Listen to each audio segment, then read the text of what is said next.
This week's podcast is presented by GK Calls, Migra Ammunition, Gibraltar Duck Hunters Association, Gibraltar Boatyard, Turtle Box, Gator Decoys, Hunt Proof, Cooler Guard, Pattern Pros, Hodag, and last but not least, I'd like to have a huge shout out to Brian Ellithorpe for all of the support that he does behind the scenes. Now let's get into today's episode. What's going on, everybody? Welcome back to another Great Lakes Outdoors podcast. Today, Trav and I are sitting here with a special guest, Mike from Draw Land Management. Mike, how you doing today, man? Oh, great. Thanks for having me on. I'm looking forward to this. Trav and I have been talking, land management, and just he's doing a bunch of projects over there, and I've been thinking about doing projects not far from you in reality. Right. So I'm excited to kind of pick your brain about it and maybe just talk about some deer rules, regulations, since it's changing every other day, and just go from there. All right. Sounds good. I'm in. So do you want to just explain to the people who Mike is, what Full Draw Land Management is, what do you do, your background and all of that stuff? Absolutely. So my name is Mike Pepor. I own Full Draw Land Management, and it's a habitat and consultation company with a lean into deer hunting. What we do is we come out to your property. I'll do a habitat consultation, show you where we need to put food plots, and find out where your stands are at. I'll tell you if you need to put your stands around, if your access is correct. And we'll get your property dialed in. My company is geared more towards landowners that have between 40 and 120 acres. And a lot of times you go on someone's property and you see that, hey, you know what? They call me, they say, Mike, my property shut down in the middle of October. What do you think happened? Well, I'll go out and I'll check it out. I'll say, well, you have got a stand sitting over this food plot, and how many times have you hunted it since October 1st? Oh, I hunt it every day I can. Well, what's the weather look like? Oh, it's 83 degrees, just out here walking through the food plot. We'll get their access figured out. We'll get the stand set up for AM and PM, and what that'll do is, what a wind direction, that determines a lot. I've been to properties that are a 9 out of 10. I've been to some that are a 2 or a 3 out of 10. The goal is just to move that property up so that the hunt is enjoyable for the client. Right. Take their kids out and have a good time. And at the same time, make sure that the property doesn't shut off before they're ready to get hunt for the year. So you're doing all aspects of the hunt, right? You're going from when they're hunting to the food plots to the stand setup, everything. You're not just doing the food plot side of things. You're doing everything. Right. That's correct. There's as much habitat consultation work as there is actually boots on the ground and land labor. Habitat, controlled burns, food plots, trail system. Now, and you do a lot of hinge cutting as well, too, right? It depends on the property. Okay. Not every property needs hinge cuts. A lot of times hinge cuts work great if you don't have a lot of cover and you need side cover, but not every property needs it. If you've got closed canopy forest, the first thing I'd suggest you do is have a forestry man out and buy some timber off of you if it makes sense. Right. Then once you have the sunlight in, you certainly need to take care of any invasive species before they start getting a hold of your property. And then if you don't have a lot of side cover, it's an open area, some hinge cuts may be what you need. Not every maybe 20-30% of the property is hinge cutting. No, that's what basically Trav's property is kind of like, just kind of overtaken, it looked like, from the 2:00 golf ride he took me on the other night. But isn't that kind of how yours is, though, Trav? Like, the undergrowth is just so thick and dense. Yeah, the undergrowth is pretty thick. And I mean, the upper story, I don't know if that's the right terminology or not. Like, it's not like it's super covered, right? There's still some good sunlight coming in. It's just the understory is very just overtaken by honeysuckles and I have a ton of grapevines on my property, which then chokes out trees. There's just a lot of things where it's just those small things you got to take care of on the property. And a lot of property in Michigan is covered in autumn olive and honeysuckle, and those are both invasive. And if you don't control that will eventually take over most of your property. I'm not saying you need to remove it all at once because that's good cover. But at the same time, if left unchecked, it'll get so thick that you're going to want to move through it. What I've been doing on my property is my property was closed canopy when I bought it. I put a driveway in, got out the chainsaw, and I removed probably 15 to 20% of the tree canopy throughout the property. And it took cutting, I was out there every weekend, cutting down 30, 40 trees every weekend. And I'd take the tractor and move things around, create berms. And then I would go back through and I would remove some autumn olive and some honeysuckle. Not all at once, because if you start removing it all, you have no cover left. Yeah. And then at that point, it seemed like the deer population, the turkey, grouse, the rabbits, That seemed to spike up after that. No, I do know the canopy light is pretty big on the turkey aspect of things, whether it's the poults and I know that the canopy light could do a lot of good to have more than fully covered up top. Is it the same with deer though? Yeah, well, here's the thing: if the sunlight doesn't get the spore, you don't have any food. That's true. And I look at a property; it looks like a park. There's a lot of cutting that needs to happen before it's good deer. That's true. If people think of the deer woods as actually a park-like setting, it really is just the opposite. You need to have enough vegetation growing up, good vegetation growing up, right? Feed the deer. 60% of a deer's diet is woody browse and forbs that grow up naturally in the ground. And if you have a concentrated leaf litter and no sunlight getting through, you don't have much food for deer. I saw a study that said that if you increase sunlight on your property, on your forest floor by 30%, you can have up to 4 tons of food per acre just based on that. Really? Yeah, which is quite a bit. Wow. And that's holding deer all year round at that point. I mean, it would really affect that. It is. But so many people get so in love with, I don't want to cut down my trees. It's, it looks pretty. Sometimes it makes sense to sell your marketable timber and then come back through and with a little tweezer effect, start removing trees. Right. Hinge cuts at that point might make sense. They might not. But it's and there's no one size fits all for any property. I've been to 37 properties this year. Wow. And they're all different. I've been to open fields that need cover. I've been to areas like you're talking about where it's so thick that you need to create a little maze and pocket effect for the deer to get through and feel comfortable. There's a balancing act, too thick and not thick enough. And you got to find that sweet spot to have really good deer habitat. Gotta be careful. All the trees are taking out. The Lorax might come down and get you or something. This little orange guy hop out of the trees and start running after you. Yeah, and there's another thing too. If you're a tree stand hunter, you need to have tree stacking for back cover. Yeah. It's not removing too much canopy. You don't have the back cover behind you, and you don't have that tree stacking effect to hide yourself when you're actually in the stand. Trav, you got a question? Yeah, I was saying is one of the big things you see on all the properties you go to is the taking some trees out, prescribed burns, like that kind of thing is kind of one of the bigger problems that you see on majority of your properties. I know you said some of the properties you've been to were, needed cover and needed trees planted, but like with established woodlots and stuff, is that the biggest issue you usually see with the deer woods? Say, yeah, the lowest hole in the bucket's always cover. If you don't have cover, you can have the best food plot. I can come out and plant a great food plot for you. If you don't have the cover that's adjacent to that food plot, you're not going to hold deer. You might have deer all over at night, but when you want to hunt them, they may not be there. Or if you have adjacent cover, even a 5 or 6 acre area that holds deer consistently, that's going to create your daytime movement. Without cover, you're putting yourself in the road. Now, when did you first start doing like land management Professionally in 2020? Okay, I started the business in 2020. What made you want to start? I thought that my property could do better. I had a decent hunt. It was enjoyable for us, but I thought there was something that we could do to make it better. And I watched, just like everybody else, I watched the big names in the habitat arena, Sturgis and Higgins and LaPratt. Yeah. And I learned that, you know what? You don't have to just accept the fact that your property sucks. There's so many things that you can do to improve it. Even if you take a property from a 4 to a 6. Yeah. That'll change things quite a bit. Now, what was the hardest part getting involved with it all? Like you start this up, you notice that, like your property, you feel like you could do better. How do you get your name out and respected enough per se for people to trust you? Was that a hard kind of thing to do? It was. To break into the habitat arena, you need to prove yourself. And I did a lot of work for next to nothing. Yeah.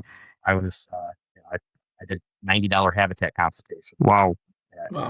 I'd spend 4 hours on your property, walk around, give you a beautiful map, an aerial photo of where I think things should be. Wow.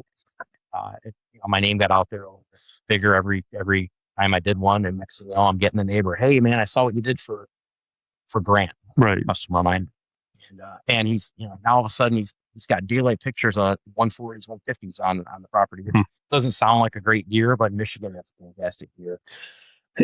I don't know. I think it's a damn good deer all around, to be honest. Like the deer hunting world is so crazy to me because I thought the waterfowl world was like cutthroat, but you get like harassed if you shoot a 120 in Michigan, or just in general, anywhere you go, it's like, man, if that's a hell of a deer, right? You know, it's crazy. I got a lot of 110s and 120s on my wall. Yeah. It's nuts. It's almost like everybody is almost nervous when they do shoot the deer. Not everybody, but a lot of people are nervous when they do shoot it. They're like, oh man, what are people going to think of this deer? Or, should I have let it go? Or, there's just so much like. And that's a shame. It is. There's the antler shaming that goes on. Mm-hmm. And I was guilty of that too. I cut my teeth hunting state land. And I remember walking out of the woods, dragging a little 6-point. I was so proud of it. And I was probably 24, 25 years old, dragging the 6-point out, and some couple of guys drive by and they're like, why would you shoot something that small? And I was so proud of it up until that point. That's a shame. It gets people out of it. And we'll get into that too with the hunters nowadays per se. So the properties that you manage or maintain, you go out there multiple times a year and kind of just groom it all up on some of them in any way? As needed. I mean, I have some that are pretty much, hey, I'm going to call a couple of guys. Hey, I'm going to stop by your property. I'm driving through the area. Do you mind if I look around and see what needs to be done? And there's an opportunity on most of those. And I'm selling them an opportunity to have a better deer hunt. But at the same time, I'll take the work as well. But some of them, I got one guy, I got him so dialed in, all I need to do is spray his plots a couple times a year and mow his access paths. And that's it. That's it. Wow. He's dialed in. I got another one, same thing. This guy shoots giant bucks too, and he's got the property to the point where all he needs to do is show up and hunt. I get to do the fun part, in my opinion, and that's what I love to do. Just to enjoy the benefits. It's kind of nice. It's almost like the same thing with going back to like waterfowl for me, like doing the scouting aspect, showing like finding where the birds are, then bringing everybody that hasn't seen what's going to happen in the morning per se, and like just seeing like the reactions. Like it's got to be a great feeling for you to set up a whole property and food plots and trails and whatever, or you put this tree stand where you think is best, like the persons that had the best opportunity and is successful. It's got to be. Yeah, it's nice to get that text from a customer with a picture of his son holding antlers, right? Nice deer. The granddaughter shot a doe out of the stand that I helped him set up. That's awesome. And it may be something as simple as just taking a stand that's 60 yards this way and moving it into a different tree on the other side of something. Because I can see things and you learn from every experience. That's true. I've spent a lot of time as myself in the woods on my own property. I used to hunt state land, and that's a school of hard knocks. That'll teach you something right there. That'll teach you something. What do you think the biggest mistake that hunters make, like with hanging tree stands? What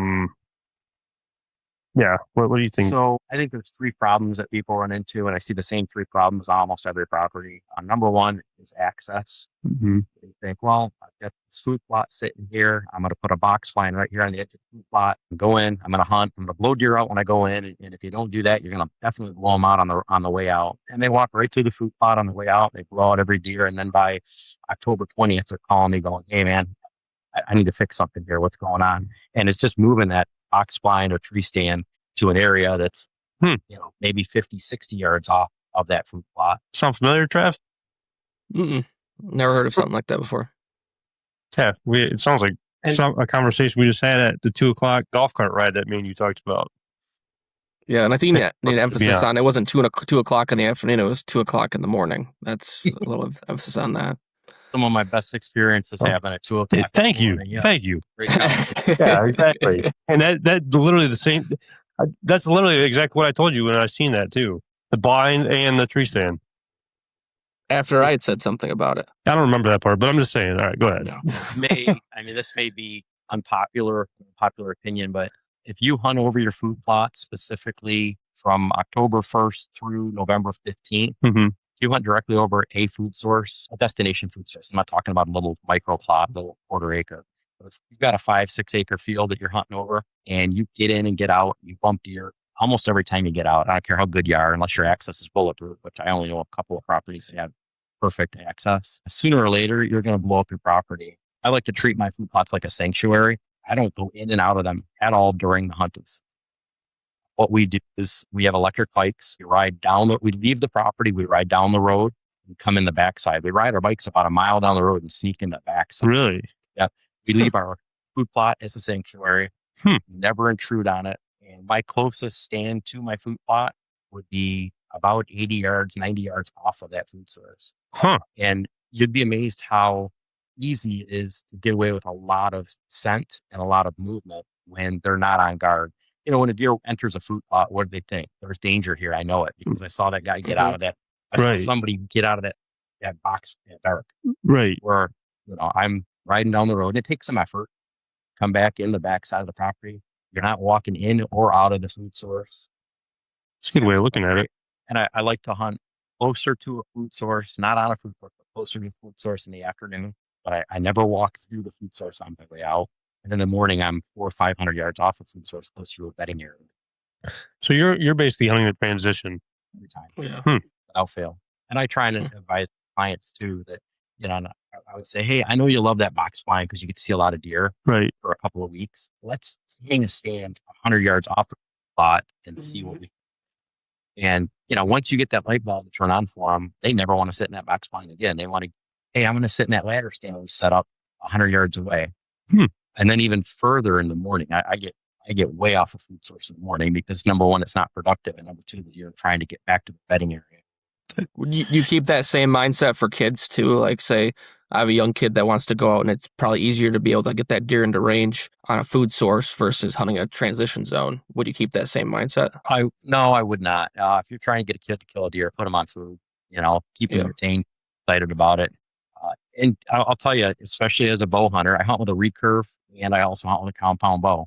And you want to talk about something challenging, stopping the deer on a trail quickly enough, especially during the rut when they're crazy and they're chasing doe. Getting a deer to stop where you want them to can be challenging. Oh, for sure. So with the kid, put him on a food source. Make sure that he can get in or she can get in and out without blowing the field out. Right. I think you'll have pretty good luck. But if you're trying to kill mature deer and you're wanting to see mature deer, a lot of sits, pull off that food source a little bit, see what happens. I'm not saying abandon the food altogether because there is a time that after the rut, I am going to hunt over food source. Yeah, they got to build back up and everything. But I'm not blowing out my food source in the early season because I like to hunt most of the season. And if you don't, if you're blowing out food sources day in and day out, by the time it gets good, the property shut off. That's the hardest part for me, and I've talked about it a handful of times on here, where I kind of showed you the map, the aerial view of our spot, and we're basically hunting woods that are just islands out in the middle of the field. So it's hard to sneak in and out in a sense where, you know, if that deer's bedded on that tree line right there, he's seen us from where we get out of the truck all the way walking in, and there's nothing we can really do about it. I've got a client like that. He walks through a farmer's field to get to his 27 acres of woods. And I told him, I said, what you need to do is ask that farmer if he would plant some sorghum or some switchgrass or some HD screen just on that perimeter so you can sneak in on the inside, on the roadside to get in. So I've thought about that too. So I actually have to go through two different farmers' properties to get back to the tree line. But I mean, I guess it's always a possibility of something like happening. You know what I mean? No matter where you're at. Like my dad's deer he shot last year. I actually had him go the long way and take the very west end, walk up that edge, and then walk up the hedgerow, cutting the two fields off. And then he snuck in the woods. And I think if he would have went the other way, he would have blown that deer right out of the woods before he even probably seen it. And deer are a little bit more predictable than people think. Once you figure out where they want to bed, where they want to feed, the rest is just putting the pieces of the puzzle together. And like I said earlier, we ride our bikes, our e-bikes, a mile out of the way to hunt 200 yards from where we wanted to hunt. You know, we're coming in the backside, the wind's at our face a lot of times. We're not blowing through sanctuaries and known deer bedding areas. Do you do a lot of grass, like the screening? Do you do a lot of screening? I do. There's a couple switchgrasses, pretty permanent screen, and that works out really well. I'm not crazy about it for bedding areas because it can get so thick if you plant it too heavy that you won't want to use it. Mm-hmm. As far as a screen, I love screening any food source with switchgrass. I've been seeing a video popping up on social media, and the guy's literally got a giant X in his food plot with his redneck blind in the middle of it, and he's got a 2-track down one way so he can literally walk down. He's got grass on both sides, so the deer never even know. You know what I'm talking about? Yeah. Well, which way is the wind blowing? Well, yeah, that's the thing there for sure. But just a perfect setup to where he could walk down. If there's deer in there, they would never even know he's in there. Right. Perfect scenario. We do, I don't know. Getting back into it, and I think we talked about it a little bit. I don't know, there's so much stuff that I think people overdo on properties and overcomplicate it for themselves. I feel like, like you said, they can be unpredictable, but it's like if you get a deer that's not real pressured, I feel like it's you can sneak in and out on the right winds and the right days and not, I don't know, have better chances, opportunities at those deer per se. For sure. If the deer that doesn't know you're in there is the best one, the easiest one to kill, right? Yeah, I guess that was a stupid thing on my part to say, but it totally makes sense though. I don't know. You check the biggest box that people see, and I see the same 4 or 5 problems on every property where access is number one. The hunting, just because they have a day off, is another big one. I'm gonna go hunt. Oh, it's an east wind, and you don't have a stand set up for the east wind. I'm gonna sit there anyway. I've got some time off today. I'm a victim of that. We all are. I mean, we want to hunt. That's what we love to do. That's true. That is true. Because I mean, especially during the rut, it's just almost one of those things where I think about it, and it's like, you don't know where they're coming from. You don't know. I've seen deer run, a mile in the open field to a different woodlot, and it's just, you never know what's going to happen, I guess. Throw every rule out the woods. That's true. During the rut, because anything can happen. That is true. I don't care what the weather is. About Halloween weekends or about November 13th, I'm going to be in the woods. I don't care what the weather is. What is another, because you said there's 3 biggest things for the tree stands, going back a little bit on that.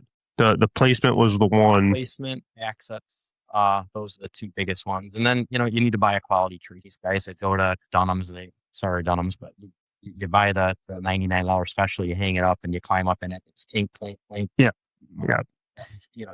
People understand that deer have fantastic noses, but they also have great hearing. And that clink, when your bow hits the side of the ladder stand, or when you're climbing up and, you got 4 pieces of metal that clink up against each other, you're going to educate everybody within earshot, which is sometimes. I ended up I hung up a new stand last year where I shot mine at this past year. And it was clinking pretty bad to where my buck that I was after, not the one that I shot, the one I was after was bedding. He started bedding like right on the fence row because he knew where I was at. And I felt like I listened to Tony LaPratt one time, and he said that people should put their bedding on the property lines per se, or next to bounce deer off right. the neighbors. Yep. And I almost felt like that deer seen the same video I did or something, because he would bed right on that fence line. So he knew when I would walk in there, because it's only a couple of trees on the property, he would hear me going up because it was clinking so much or whatever it may have been. But he would know when I would get there and then just, look at me, flip me the hoof and go the other way. Right. To where Tony's sharp. Oh yeah, you got to give him a lot of credit. He knows what he's doing. He's killed more big bucks than both of us in this room. I promise you that. For sure. It was. I ended up putting electrical tape around all of my clinking points per se, just so I would stop. Being a little bit quieter. Right. I don't know, but all those small details I think help out. You can weld them together too. You know what I mean? Yeah, that too. Do you use the decoy during deer season at all? I don't. I got one last year. I probably look like an idiot out there. It works until it doesn't. Yeah. I had some smaller bucks come out.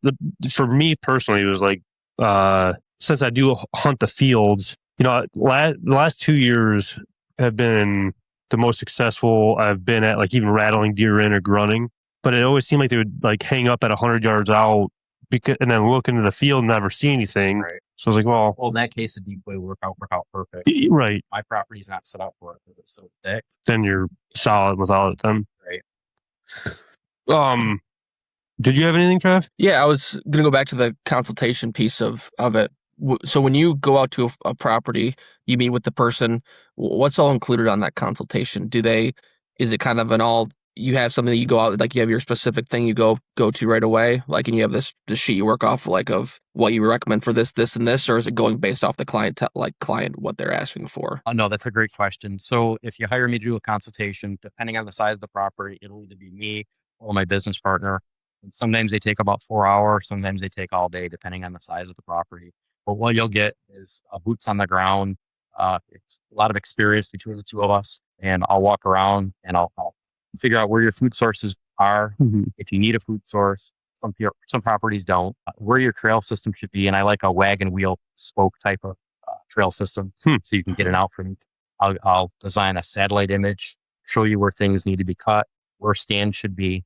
You can also find out what stands are AM and PM stands, which stand you should hunt for each specific wind, how your access should be for each one of those stands as well. And I do work off a sheet. I've got 10 different criteria. And after giving it some thoughts, I'll go through and I'll, got a nice piece of property. Each thing is graded on a 1 through 10 scale, and cumulatively it's 100 points. And the best property I've been at was an 83. So it tells me that everybody needs a little bit of work. Yeah. The biggest thing, cover is huge. Access is also big, but your neighbors, how's the neighborhood?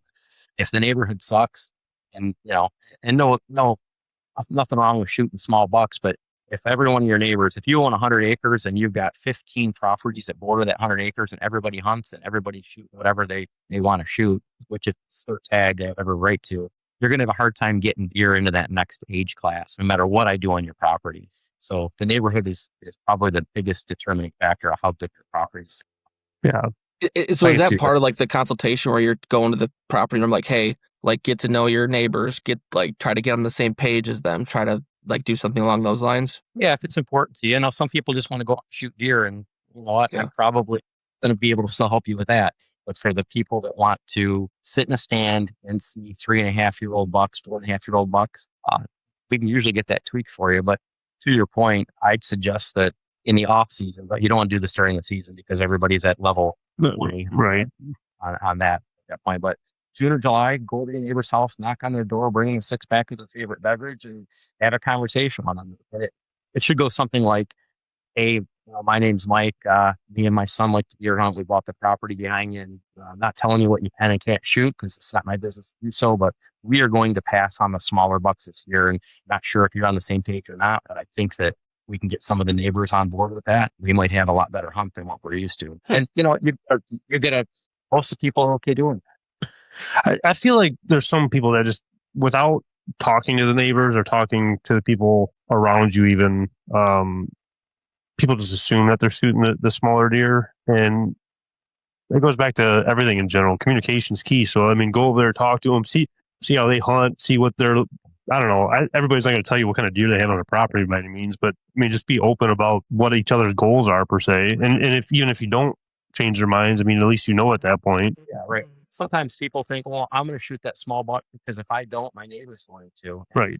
I'm lucky enough to have some awesome neighbors.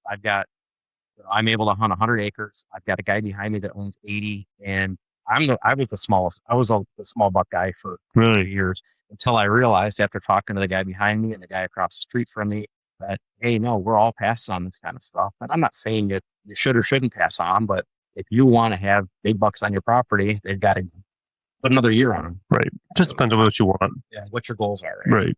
That's all it is. Do you get guys when you go out there and write up the consultation, like, are they like, no, I don't want to do this, I want to do this? Are you strict to what you believe is what you should do, or are you kind of going more towards what the client wants to do? Well, the client's always right unless they're not, right? And some guys, I've got a client in particular in my mind that he does not want to move off a food source. He's got this box line that's been set up for, 20 years. He goes, that's where I hunt. That's the spot that I hunt. And I finally got him a couple of years ago to hang a stand off the food source. And it's like, well, your safety net is that food, right? I know I'm going to see deer over this food source. So why would I want to move off? And there's a paradigm shift there. If you can't get your head off food, it's challenging. But at the end of the day, it's the customer, the client that's paying for the consultation. They pay me for my opinion, but they're the ones buying the tag and that they're paying the tax property. Yeah. Because are you given that expectation though? It's like, hey, like if you keep doing this, do it this way. Like there's a chance that you're going to bump all these deer out. Like you're giving yourself kind of that area, that gray area where you're like, hey, I'm saying you should be doing this way. This is probably the way that this is the best way you're going to shoot a big deer. But if you want to do it this way, there's a chance that you're going to scare all these deer out of here or something's up. Oh, well, at a minimum, if they have to hunt over a food source. Yeah. I'd like to set the food up a little bit, especially if it's a big plot. If it's a 6-7 acre plot, I want to divide it up and thus give them their best chance of being able to kill a big deer. If you don't screen that access in, and it could be simple as just planting some switchgrass or some northwoods each screen around their blind so they can get in and out, and then cutting a trail in so they can leave the back way instead of going right through that food source. It's easy at night. They got their headlamp on, they're walking through the food source and got these eyeballs looking at them. Right. Like, I didn't ruin anything. Well, you didn't? Yeah. Okay. Yeah.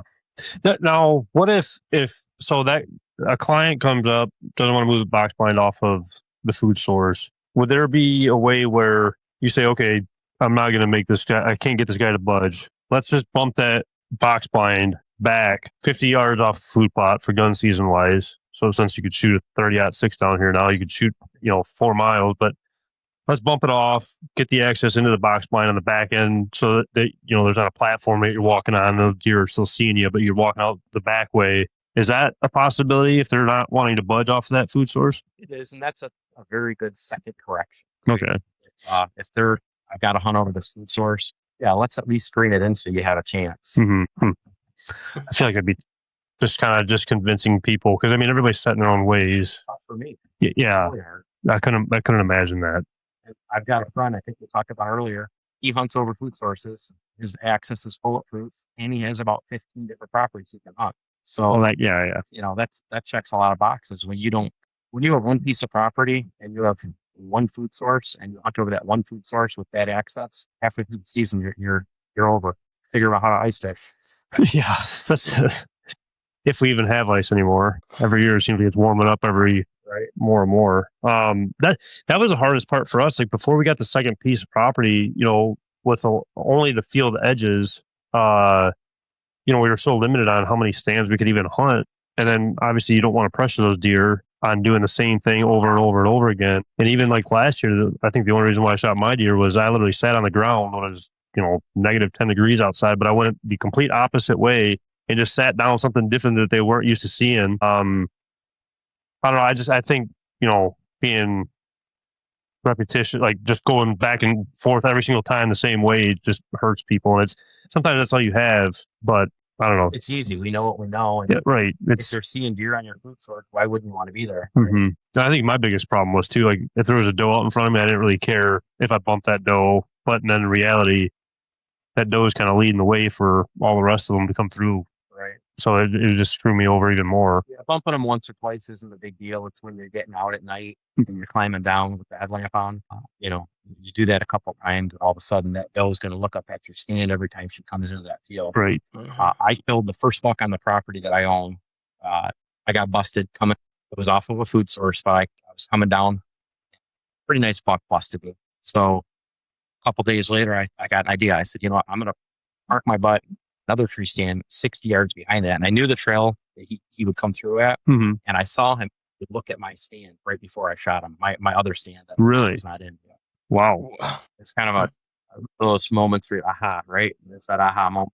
Well, and that's one thing too, when you're talking about you got AM and PM stands and you're going to these properties and allowing these people to understand that. They're not going to get that off of anything but experience. Right. So being able to give that to those kind of people that's a selling point right there in itself. Sure. A lot of people don't understand that there are AM and PM stands. There are a few that overlap, but very few. Those are usually those transition areas. The overlapping ones are? The overlapping ones. But I have, on my property, I have 23 stands. Wow.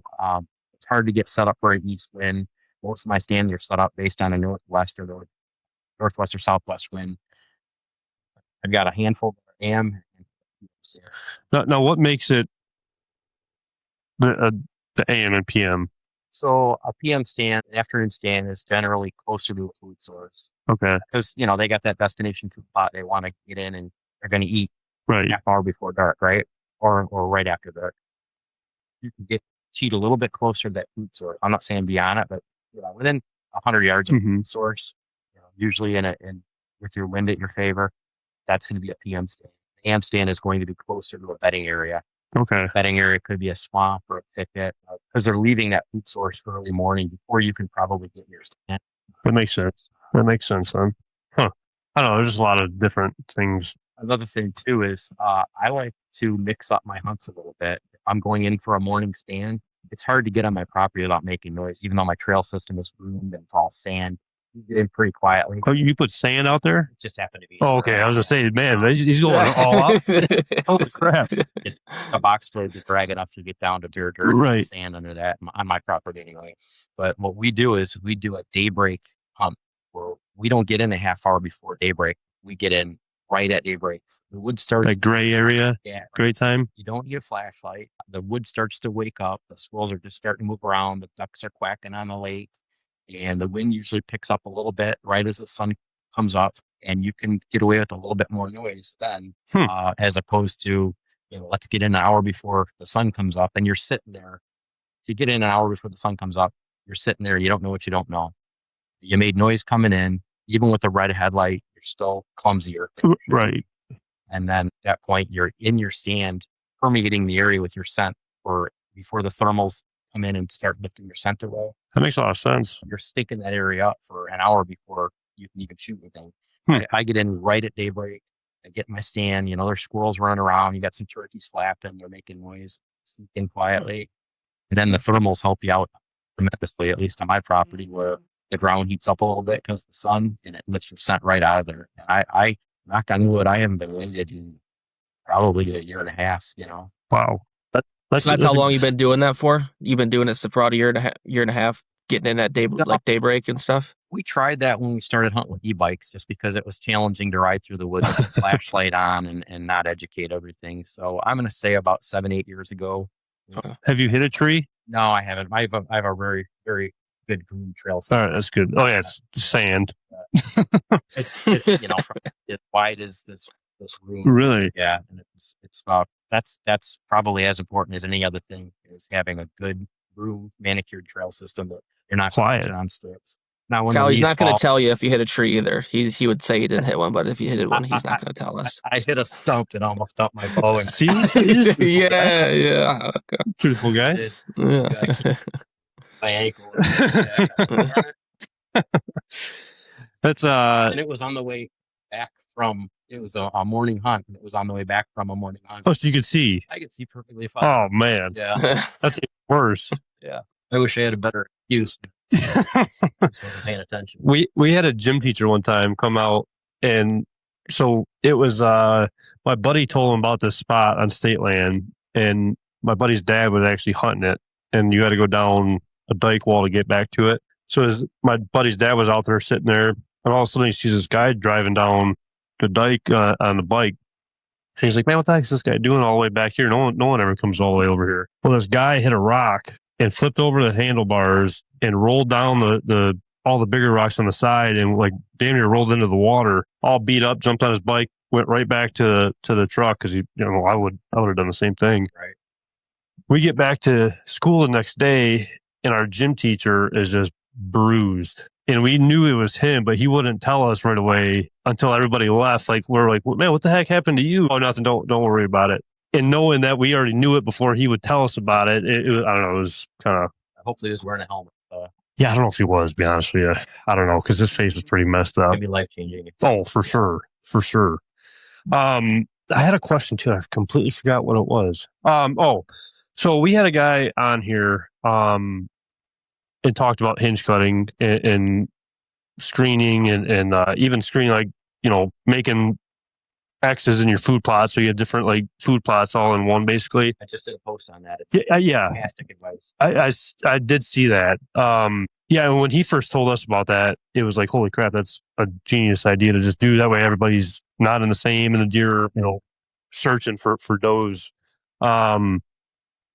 He always, or I shouldn't say always, but he was saying that he doesn't always like doing hinge cutting, because he said that it might be good for 4 or 5 years, Trav, but after that it dies off, and there's maintenance involved with it, and it could be like more predator habitat than deer habitat. It depends on what the composition of your cover is to begin with on the property. Mm-hmm.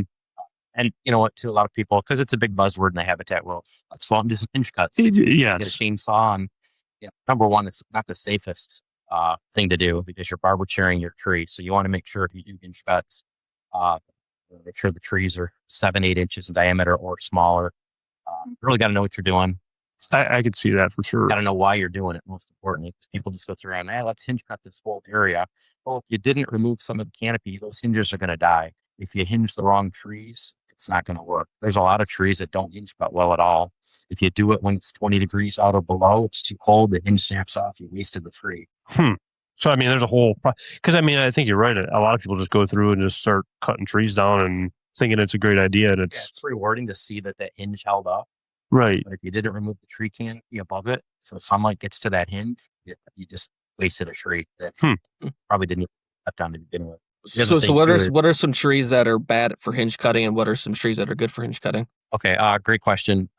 Any cedar, any type of conifer is not a good hinge cut candidate, obviously. Some trees would be better to be flush cut, like aspen. Aspen trees regenerate from their lateral root system. So those are better to flush cut. Just cut the tree down altogether and let the stump generate new sprouts. Poplar tree, same thing with those as well. I like hinge cutting maples, hickories, depending on the resource, some trees you want to have up there for tree stacking too. Right. What I like to do in a hinge cut, I drop a big tree first, get it on the ground, and then hinge cut trees laterally across it so that they actually tree trunk stacks on top of that larger tree. Huh. Interesting. And to what you said, they can become predator traps, predator hangouts. Right. Careful. So you need to make sure you're doing that in the right area. I think more than anything, it would be doing too much hinge cutting in one area to really just almost to a point where deer wouldn't even like to be in there in general. Too thick's too thick, right? Right. And I feel like if a deer, a deer will, don't get me wrong, I think would go in there, but if he doesn't have good in and out access to that spot, your hinge cutting is just wasted, like you were saying. Right. So yeah, I mean, placement, I guess, would probably be your biggest thing. I like doing diversity pockets where you're taking 1/8 of an acre. You're going to cut down a lot of trees in that area, get the timber on the ground, then go through and do a few hinge cuts. At that point, you have a diversity pocket. You need to have at least a couple of exits and entry points. If the deer can't see from that area well enough to avoid predators, and he doesn't have a couple of escape routes, it's worthless. They're not going to use it. Right. Yeah, that's what I'd probably say too, because then it limits those predators even be in there in general too. Even after a few years, I feel like. And you know what? You can buy traps. I mean, trapping is a lost art. Man, it's is a lot of fun to do during the off season. I love trapping.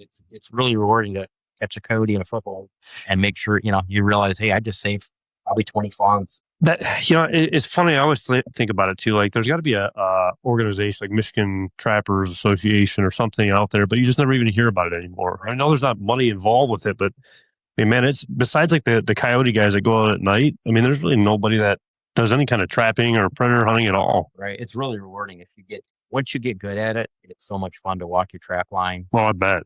You're saving your turkeys, your pheasants, your rabbits.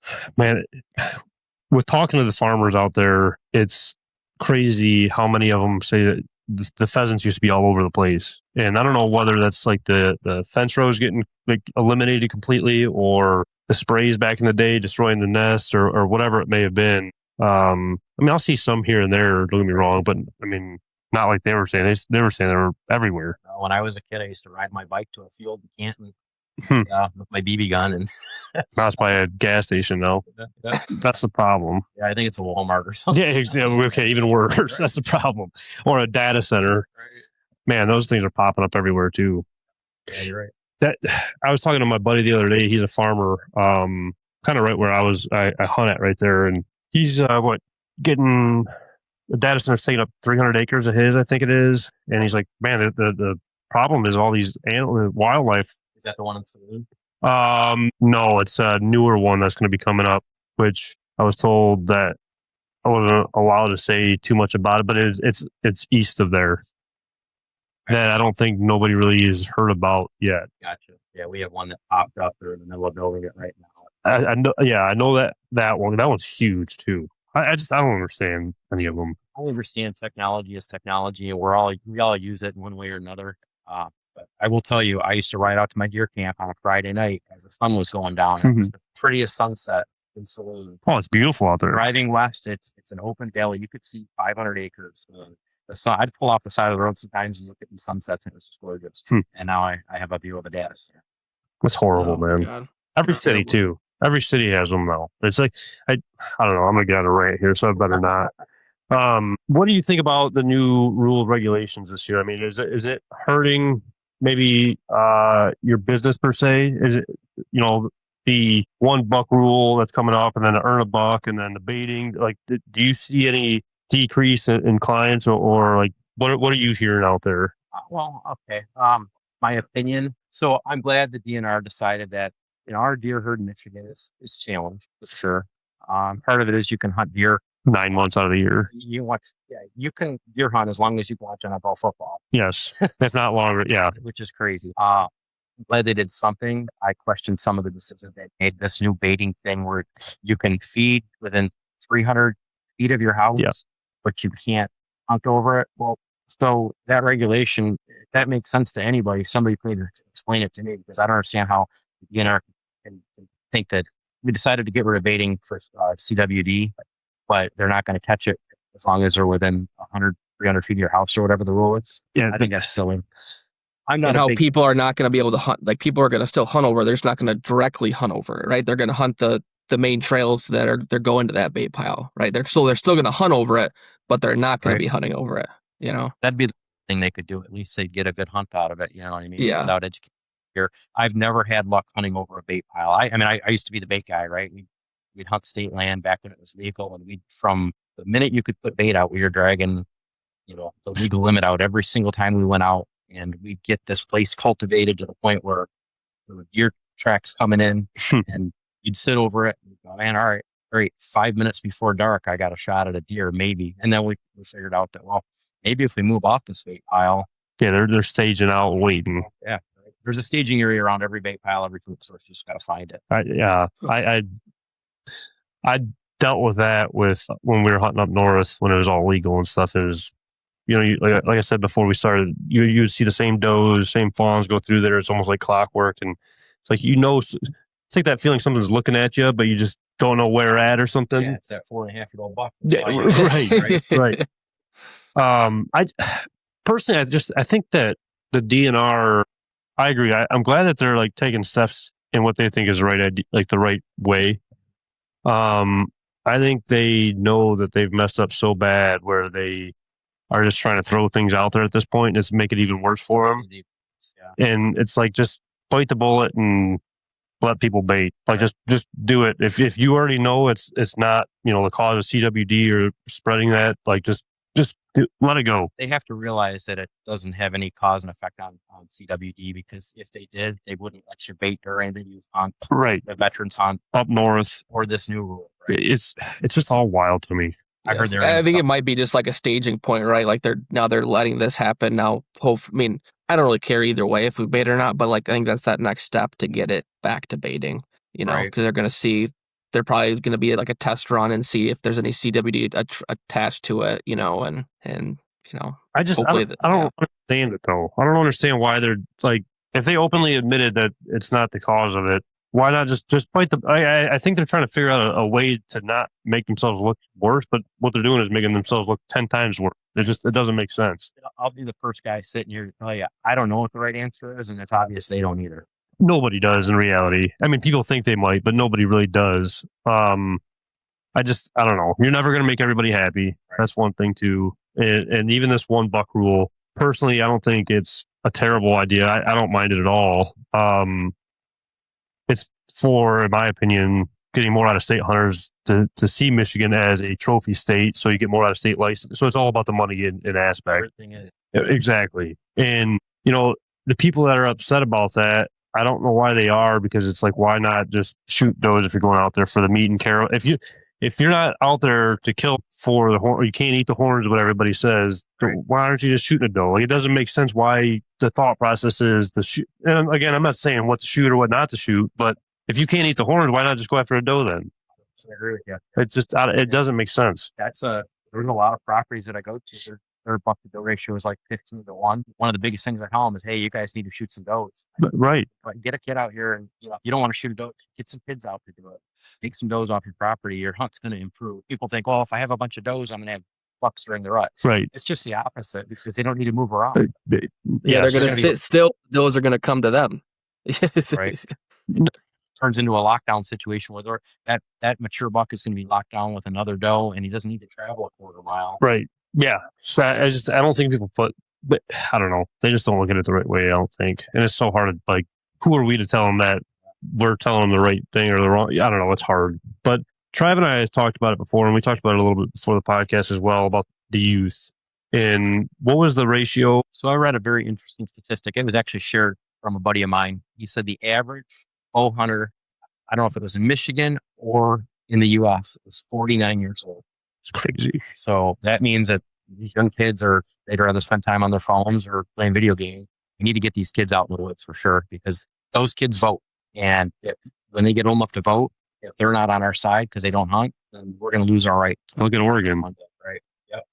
This whole, I mean, and I think one of the reason that, and I could be wrong on this, but there's no like hunt camp anymore, deer camp up north anymore. You know, there's nobody really, I mean, yes, there are people that still do that, don't get me wrong, but there's just not like the bond, the sportsmanship, but you know, everybody's not going up there. Everybody's not going out to get the bar that night before opening day. Like you just don't have that same feeling down here anyway. I feel like that you used to. We used to do a deer camp up in the Upper Peninsula. My boss and a friend of mine, he owned a couple thousand acres up in La Branch, and he had the most amazing deer camp. And it wasn't that the property was decent. Mm-hmm. It was a couple thousand acres, so it better be pretty good, right? Yeah. But the camaraderie and the enjoyment. That's all you cared about. A deer camp was just, the experience was far better than the hunt could ever be. Hang out with 15 guys that have like interests and common goals. It's just a fantastic camaraderie.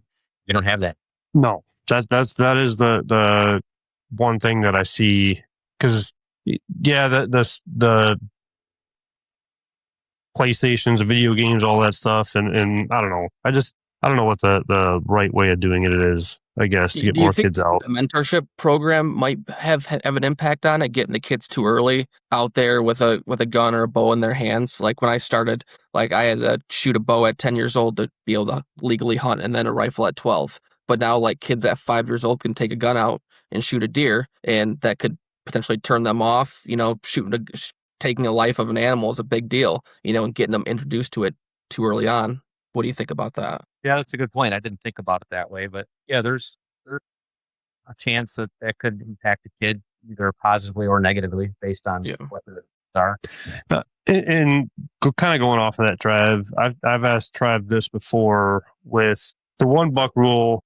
You know, they're trying to get more does taken out, it seems like, as well, along with obviously the money.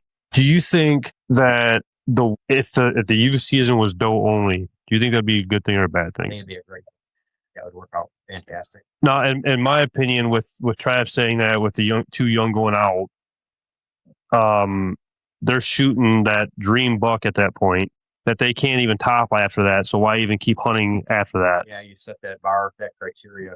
Right. And that's my opinion. I know people, you know, look at it differently. Trav, you know, wants to have Connor go out there, his son go out there and shoot that buck his first year, which I completely understand, and I'm fine with it too. I just think it's good for having kids look and see that does are okay to take, and how many does would get taken at that point. I mean, there are does taken in the youth season, don't get me wrong, already, but if it was doe only, it would already help with the buck to doe ratio, and I think it would put into kids' minds that, yeah, I can still kill does and everything is good to go. Like, it's still fun to be out here, and it doesn't give them, I don't know, social media screwed that up for all of us. That's true too. Everybody wants to have their picture behind a nice set of antlers. So I'm as guilty as that as anybody. But for sure, everybody is. I don't care what. Yeah, 100%. Everybody's guilty of social media. But it's hard though too, especially in your shoes. Like, you kind of have to be on the bigger buck side with being land management. You want to show like the progress of people's stuff. So it's hard not to be in that stance. What I'll do, I mean, I enjoy shooting a couple of bucks here, or have the opportunity to. Right. I don't do it every year, obviously, but it gives my season a little bit more length. But what I found a lot of enjoyment as well is going out in the late season with my recurve and trying to shoot a doe. That you know, it's challenging. Because shooting a doe is not very challenging a lot of times. Right. So people like to have challenges, and if you're not challenged by shooting a doe, how much fun is it? But getting out there with a recurve or hunting from the ground, that's exciting to do. I think that's going to be the biggest problem with the rifles down here, in my opinion. Like, for me personally, I'm not going to shoot a deer at 500 yards with a rifle. Like, it's just, there's no challenge in that. You know, I still want to get them in that heart. Even 150, it's not like on the fence per se. Like, I think it still wind you by from that far or smell you at that far, but I want them to get in close. Right. Just like turkey. I don't know if it's big enough. I think I'm taking a poke at it if I'm sighted in for it. Yeah, I mean, yeah, I probably would too. I just learn more from encounters than you do actually killing something. And Yeah. Yeah. as a bow hunter specifically, and I have a 350 Legend. Mhm.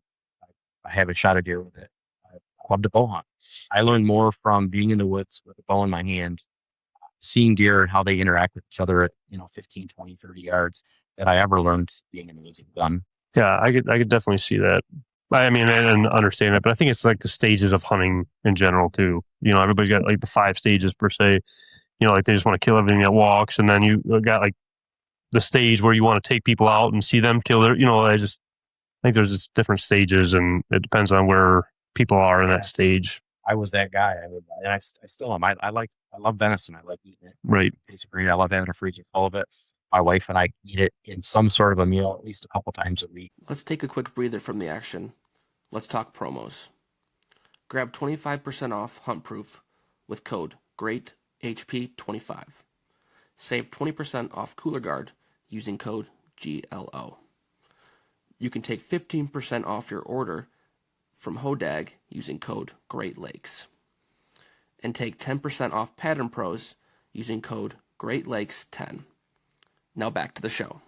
Before we wrap all of this up, I wanted to touch on a few things that we didn't talk about prior to this. When you go to some of these new properties and, somebody asks you to come out and look at the property, what are some key things that you look at for, if they're wanting to do a food plot or the bedding, or what is like the steps that you look into to get all of that?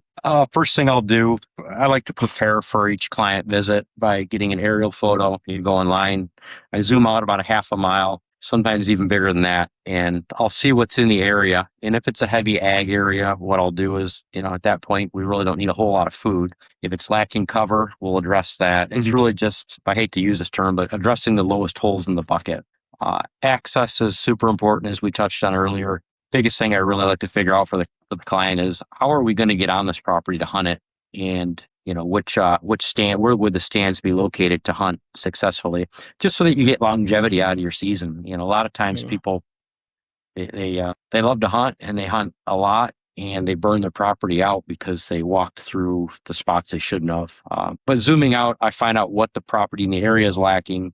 I find out where the majority of the deer would be held in that area. And then I also like to, as we touched on earlier, see what the property owners around them have. And I try and accentuate their property based on what's missing. Now, what about like food plot wise? What do you look for? Like if someone doesn't know what to plant and kind of just gives you like free range on do whatever you think's best for this food plot. I want to have one here though. Yep. What is your thought process going into that?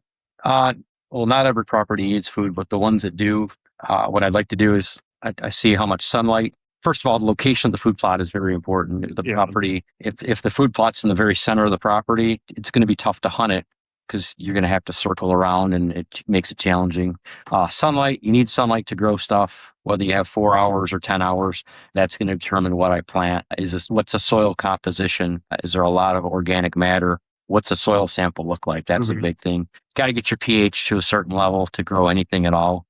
Certain stuff will grow in just about anything, but the vast majority of stuff that I like to plant, you need a pH of about 6.5 to 7. You need a decent amount of organic matter to hold moisture, especially with the droughts that we've been having in Michigan lately. It's tough to plant something and then see, that most of it died because you didn't have the organic matter to hold the moisture. But what I like to plant for most clients is a clover and chicory blend with a nurse crop of oats over that. And then I'll come back through and I'll overseed with cereal rye or winter wheat, usually sometime in September. And what that does, it gives you a long food plot. The clover is going to be a perennial that comes back year after year. So you plant it once with a little bit of maintenance, it's going to come back for 5 to 8 years with minimal maintenance, other than a couple of mowings a year and some herbicide applications. Doesn't need much fertilizer at all. But I like clover for that reason. The browse, it's super browse tolerant. I mean, you're going to get 3 to 4 tons of food per acre out of a clover plot. But while the clover is establishing, because clover has a root system that needs to develop first before it gets any or very low growth, you need to have a nurse crop with that, which is usually oats. I like the oats because they pop up the ground real quick. The deer hit those and leave the clover alone until the clover starts to develop. Yeah, I can see that. I mean, I can see like that they almost, if you don't have that, there's mow the clover right down. You won't even have no. It's little high, right? Yeah. Yeah. I love chicory. Chicory and clover is a 1-2 punch that really does a good job. And chicory has a really deep taproot, has a lot of protein. So when these nursing fawns, these nursing does have fawns, you need protein, antler development, you need protein for that as well. Mhm. I'm not a big fan of planting soybeans in a small plot, just for the simple fact that there's such a high attraction that if you're in a high deer density area and you plant an acre or two of soybeans, you won't have anything to hunt over by the time Yeah. the season comes around. Are you big into Alfalfa- frost seeding your plots at all? Sorry to cut you off there. No, that's no problem. As far as frost seeding, yeah, that's a good way to rejuvenate an old plot. You can frost seed into clover. If I come in August and I put a clover plot in for you, I always tell my client to go back in, or I can do it for them, and frost seed clover over the bare spots. But to establish a plot just based on frost seeding, it can be done. It's challenging because you're going to have weed competition. Mm-hmm. So you better know what you're doing with herbicides if you're going to do a frost seeded plot. It can be done and successfully as well. What do you have in yours, Trav? I have a mixture of brassicas, some oats. in mine. Yeah, I like brassicas for sure. That's a really good later season food plot combination that you have. Yeah, because I mean, around me, I'm surrounded by ag all around me, so I try to focus on once that ag comes down and there's not much food left because they disc it under right away. So I try to have something where they're going to come to my property late season. I'm hunting the edges of the ag fields early season. Then once that crop comes down, they're hopefully coming to my food sources later in the year once that ag comes smart down. idea. Yeah, I top dress that with some cereal rye of some sort, and that would also give them. What I like about that is it germinates down to 34 degrees, so it's going to come back and green up really early in the spring when your deer are hungry. And it's not so much of a draw as it's longevity for your deer herd. It gives us something to eat when there's nothing else in the woods. Would you broadcast that over top of the existing food plot, or do you need to pack that in at all? No, I'd broadcast it right over it. It'll grow just about anywhere. I've spilled some in my driveway before, my gravel driveway, and I got a mini food plot there. It's the easiest seed to plant. It as long as you have a little bit of sunlight, a little bit of moisture, it's going to grow. I spilled some. I've got a container that I keep all my seed in, and I had some ratchet straps in there. I spilled some, and it rained. I came back a week later to pull my ratchet strap out, and I had about 30 little seeds that were growing, starting to germinate. In your truck? On my ratchet strap. Oh, really? They grew roots and grew in my ratchet strap. That's how, because the ratchet strap was moist. Yeah, holy crap. So yeah, easy food plot. And if you have poor soil, that is an easy thing to get to go. I like fruit trees too. I know that a lot of these guys think, well, why would you plant fruit trees when you have all this food, other food sources, acorns and things? But I like a late season apple tree. Pears and apples are usually a pretty good combination. If you're going to plant apple trees, a disease resistant type is what you want to do. And then the later you can have a late dropping apple tree is a magnet for deer. Oh, yeah. And are you focusing more on crab apples, or are you focusing more on like the apples that like we as humans can eat? Crab apples are really easy. I like crab apples. I like Gold Rush, Enterprise, Liberty, Wolf River. Those are all good apple trees that are disease resistant. I like a crab apple tree because they put out a fair amount of fruit pretty early, and they pollinate every other apple tree in the area because they bloom for such a long period of time.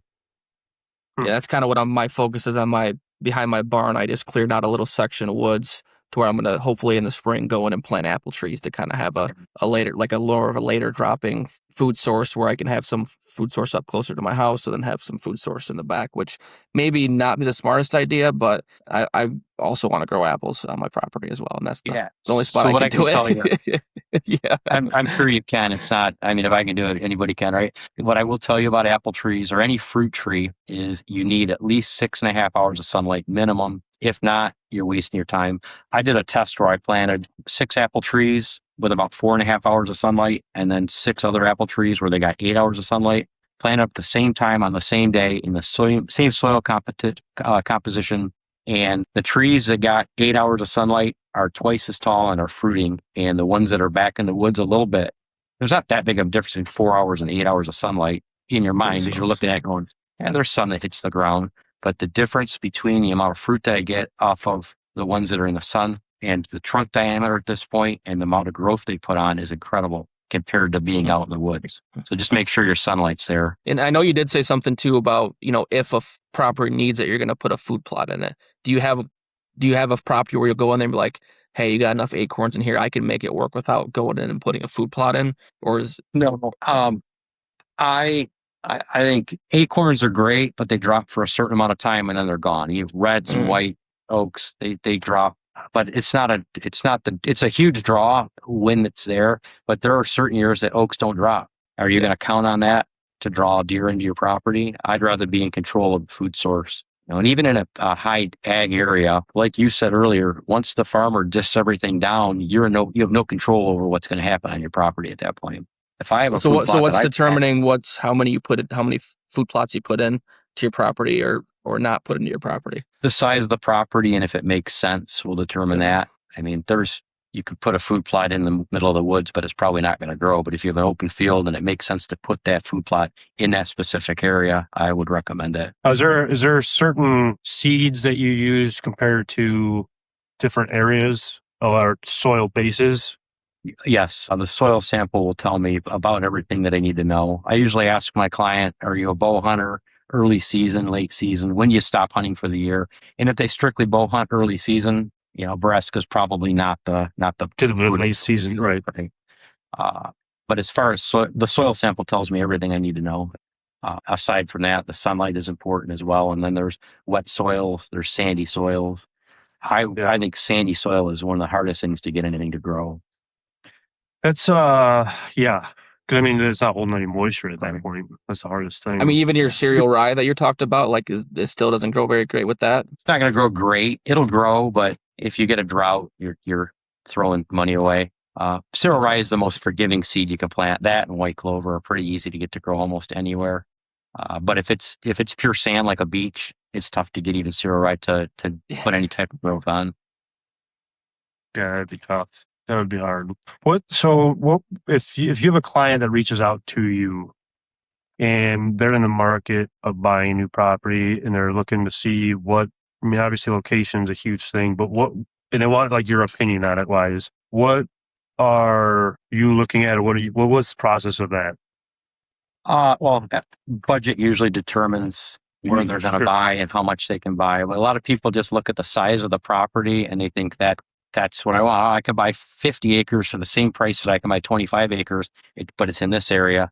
I'll look that over and tell them, hey, it may be better to buy a smaller parcel that hunts easier and hunts more efficiently. But the neighborhood is important. If you're going to buy 50 acres and you've got 20 neighbors surrounding your 50-acre parcel, it's probably not going to hunt as good as somebody that has 2 or 3 neighbors. That's true. So that's the biggest thing. Access is another thing that I look at. If you can't get on the property without moving deer off the property, if it's important to you to be able to hunt, it's probably the wrong property for you. I looked at 44 properties before I bought mine, and my wife and I would get in the car after work. We'd drive around all over. I wanted to be an hour from where I live. And she was tired of it. She's like, after a year and a half, she goes, what are we doing? We're burning gas. I said, I'll find the right one eventually. Right. And she had no idea because we walked a lot of properties together. And I kind of knew what I was looking for. And nothing checked all the boxes until the piece that I bought now. That's going to be a hard thing, especially if like the client likes that property per se, but wants to use it for deer hunting. It's probably going to be hard to kind of tell them to lean off of that piece and not go after, because it's not going to be exactly what they... Right. There's a lot of emotion that goes into buying as well. And if it's a deer-centered property and you're going to use it to deer hunt, not to ride four-wheelers, not to, ride your bikes. If you're just going to use it to deer hunt, there's a specific criteria that I look for. There's some people it doesn't really matter, and those people aren't the people calling me normally. That is true. Yeah. That is true. I mean, it all depends on what people want out of their own property, how much time they want to put into it, and I guess they don't have time to call you. And there's people that do this as a hobby. They deer hunt as a hobby, and there's people that do it as a passion. And my client's usually the person that wants to or has bought 40 to 120 acres, 200 acres, and they want to use it to have a deer camp. Not just the guy that wants to, hey, I want to go out and use it to ride four-wheelers on and maybe shoot a deer once in a while. Right. What is some of the biggest mistakes that you see people doing without hiring someone like yourself or other, land management groups that, they're making this easy mistake that they could be getting away with? Putting the food source in the wrong spot. growing a food plot, planting a food plot is not that hard. The hard part is making sure it's in the right location so you can actually hunt your property without disturbing the deer. I treat my food plots like a sanctuary where I don't want to blow them out. So just because the field's open and there's a great spot to put a food plot because you have open space doesn't necessarily mean that's the right spot to put it. Makes sense. Yeah. Definitely makes sense. How often do you get returning clients, or do you get a lot of people that are like, hey, I want you to help me out, get my property going, and then I'm going to take it from there? Because that's kind of like, I feel like an end goal, right? For you is like, hey, I'm teaching these people how to do this to then for them to do it themselves. Or are you trying to keep these people year after year after year? I would say that I get probably 50% returns. There's some clients that don't want to do anything on their property. They just want to go on October 1st and grab their bow and go hunt. Or they don't have time, or they're an absentee landowner that they don't have the time to commit. They've got kids in sports. I've got one client in particular that I'm thinking of. He's got 80 acres, also in Manchester. And he's just calls me, hey, Mike, tell me what I need and tell me what I owe you. And, every year he's a repeat customer. I have a handful of those, probably half of them. And then there's people that you come out, you plant, show them what to do, and they take it from there. Yeah. That's pretty It's got to be kind of a hard thing, though, for you guys. I mean, it's almost like, I don't know, you tell them the way, and then you can help that property out as much as you can and point them in the right direction, and then all of a sudden they're just steering it the other way, and then it goes downhill. And I don't know. There's got to be just a lot of... Yeah, I care about these people's property like I do my own. Right. I want, I love shooting big deer, but I also love it when my client shoots a big deer and I get the picture from them, or their kid or their granddaughter. I get that picture of their granddaughter holding the doe, and I get as excited as if I shot a deer myself. It's like my own excitement. For sure. Do you have any horror stories from properties Uh-oh. that you would share? I planted a plot anything. Yeah. I planted a plot for a guy. I guess it's really not a horror story. I planted a plot for a guy a few years ago, and it was perfect. It looked really nice. Everything was coming up just perfect. And then his kid got a 4-wheeler and go ride in the open. He's riding around the open field. I think the kid did it without the dad's permission. He just thought it was this open field back here where I've always, that's a great spot to ride. And he destroyed the plot. So I had to go back in and fix it. I've had a few plots that I planted, and I've got one particular client that he had another guy come out and till for him for about 10 years in a row. He'd till and plant, till and plant, till and plant. He had such poor soil because of the repeated tilling that I had a hard time getting anything to hold enough moisture to grow. So I finally said, I don't know what you're planting before, but I'm going to get in here. We're going to till it one more time. And I'm only going to plant for you if we promise we're not going to have anybody else till this for about 5 years. So I planted a nice clover blend for him, and it looks like a field of dreams at this point. It looks fantastic. But he went through the process of tilling every year and just decimating his soil each and every time he did it. That was challenging. And then we had a drought that, I had to... This dry summer's probably been horrible. Yeah, it really is. But, you're only as good as the amount of rain you get. Your forecast will make it look really good or make you look really stupid. But just I guess what's your policy? What's your policy like on? Because I know you said like you can't control Mother Nature. Like you go in, you plant this amazing food plot, you get no rain, nothing grows. I guess what's your policy to go back in and plant? I've had one experience where it grew. We got a drought. It didn't rain for about 40 days and it was hot and I thought it died. So my policy is I'll go back and reseed for you based on that. I can't control the weather, but I can control my relationship with the customer. At the end of the day, the goal is to keep people happy, keep them spreading my name and get me back there. And I make friends. A lot of these people become my friends over the course of a few years. So I'll come back in. I'm not going to plant a new food plot for them, but I will overseed with oats and, either oats or cereal rye. Just to give them something to hunt over. Okay. That all makes sense. I mean, I guess I never even thought about like the sun hitting the floor in the woods and how much of the food that can grow. I mean, how much that can affect the deer staying around until you said that today. I don't know. I never really thought about that stuff. And hearing land management, like you just think food plots and not just everything else per se, so it's been interesting hearing about all that stuff. Yeah, sunlight's huge because those are all your clover leaves are solar panels. They all photosynthesize to create protein and sugars and things that make them palatable. And I've had plots where they're right on the fringe of where I probably should not plant because you're getting a little deep in the woods. You can tell the deer specifically choose the plants that are growing in the sunlight because they sweeten up. They're more palatable. And deer know they're selective browsers. They know based on what they eat what nutritional value is in each plant. I mean, yeah, it all makes sense for sure. I think it's just a very easily overlooked thing for a lot of people as well. There's a couple of things that create big antlers. Time is number one. Well, for sure. Number two is the protein intake. That's you can control the time to a certain point. You can put a few years on a deer if you're watching them. He happens to stick around. You've got enough property, but if they don't get the sunlight into the protein, it makes it challenging to get the potential out of that deer. Right. Well, I greatly appreciate you coming in and just talking food plots and land management, and I learned a lot on all this stuff on deer hunting, and just it's kind of refreshing per se to get back into it and learn all this stuff and new things that have been going on in the deer world per se. Where can people find you, contact you, get a hold of you for you to come out and possibly help them out? I have a Facebook page called Full Draw Land Management, and it's easy to find on Facebook, and my cell phone number's on there. Feel free to reach out, email me if you'd like. My email is huntclub@gmail.com. That's Full Draw huntclub@gmail.com, or you can call me on my cell phone. That's on my Facebook page as well. But reach out to me if you need some help. I love hearing from you afterwards, especially if I do some work for you. I love the stories afterwards, the pictures, and everything goes along with it. So thanks for having me. And we'll on. also drop that information in the bio too, so everyone has that information. So yeah, everybody will be able to go on our social media and see all. Yeah, so my Gmail. Yeah, do that. We'll post it below. But yeah, again, I appreciate you coming on. I appreciate everybody tuning in on this week's podcast, and hopefully you learn a thing or two. And hunting season's gonna be here before you know it. Yeah, it's coming up quick. So I'm excited for it. Hopefully we get a cold front. You need maybe a little bit more rain too. We need that. Well, I guess we're getting it tonight though. No, 6:30. We got a good one coming through. Right. So plant your brassica. Get out there now. Get those fall food bots in today. Yeah. So I appreciate again, Mike. Thanks everybody for tuning in this week's podcast, and we'll see you guys on the next one.